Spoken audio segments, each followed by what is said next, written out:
E a gente traz agora um destaque da economia importante. O Índice Nacional de Preços ao Consumidor Amplo 15, considerado a prévia da inflação oficial, subiu no mês de setembro. A reportagem do Rio de Janeiro de Rodrigo Viga.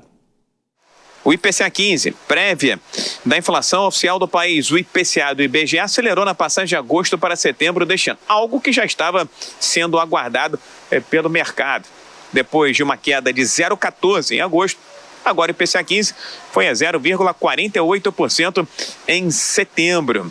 O IPCA 15 é calculado entre meados do mês anterior e meados do mês corrente. Dois importantes grupos pressionaram o IPCA 15 agora em setembro. Alimentos e bebidas, grupo que continuou operando no terreno negativo, só que caiu menos do que em agosto, e principalmente o grupo habitação.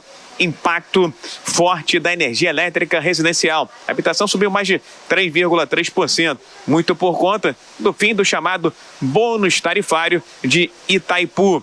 Fernando Munhoz, sócio da Pefes Investimentos, analisa aqui na Jovem Pan o comportamento da inflação do país. O consenso de mercado para o IPCA 15 do mês de setembro seria de 0,51%. Muito foi pelo fim do bônus da conta de luz dos brasileiros, que era o bônus de Itaipu, que agora o brasileiro volta a pagar a conta de luz cheia dentro desses próximos meses. Lembrando sempre que os últimos trimestres são meses inflacionários, pelas relações de festas e fim de ano, que a gente sempre tem isso. Com relação a isso, os últimos 12 meses, a inflação consolida uma alta de 5,32%, muito acima do limite da meta, que são 5%, fazendo com que isso corrobore para uma manutenção da taxa de juros aí nas próximas reuniões de novembro e dezembro do Banco Central. A taxa básica de juros no país está em 15%, maior desde 2006, e deve ficar nesse patamar por um período prolongado, segundo o Comitê de Política Monetária, para tentar a convergência da inflação para a meta. Antônio Patros, diretor da Bossa Invest, avalia aqui na Jovem Pan a situação da inflação brasileira.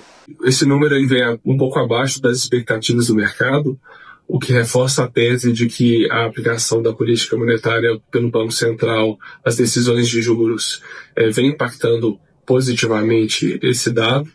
Apesar disso, ainda assim, setores como consumo e crédito vêm apresentando volatilidade, impactando negativamente o número. Porém, ainda assim, mesmo diante de todas as pressões comerciais e da instabilidade no cenário internacional, hoje as famílias, as empresas conseguem se planejar um pouco melhor e fazer alocações e investimentos de médio e longo prazo, já que a economia demonstra essa maior estabilidade. No acumulado entre janeiro e setembro desse ano, o IPCA 15 tem alta de 3,76%. E ao longo de 12 meses está bem distante do teto da meta, que é 4,5%. Segundo o IBGE, está em 5,32%. Do Rio, Rodrigo Viga. Deixa eu trazer o Fernando Capês para o último comentário aqui no Jornal Jovem Pan. Capês, a gente falou muito sobre, claro, política, expectativas para 2026, e o Viga traz essa informação sobre a economia. De que forma, claro que a economia sempre tem um peso no momento eleitoral, mas o que vai ser primordial? Juros ainda em 15% ao ano? De que forma que isso vai pesar? Pode pesar lá em 2026? Tiago, nada influenciou mais a história ao longo dos séculos e nada influencia mais uma eleição ou a política do que a economia.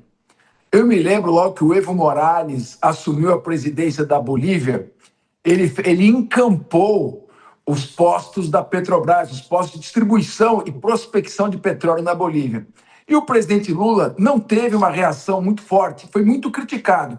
Isso não teve nenhum impacto eleitoral, mas quando subiu o preço do botijão de gás, a coisa começou a ficar feia. Então, na verdade, a economia, se o governo não arrumar um jeito de controlar essa gastança desenfreada de dinheiro público, se ele não fizer algo para diminuir os gastos da máquina pública, iniciar algum tipo de privatização de um Estado mais leve e não conseguir reduzir a inflação e, consequentemente, a taxa de juros, ele vai penar e vai sofrer bastante. Isso é mais decisivo, impactante, do que qualquer outro fator numa eleição.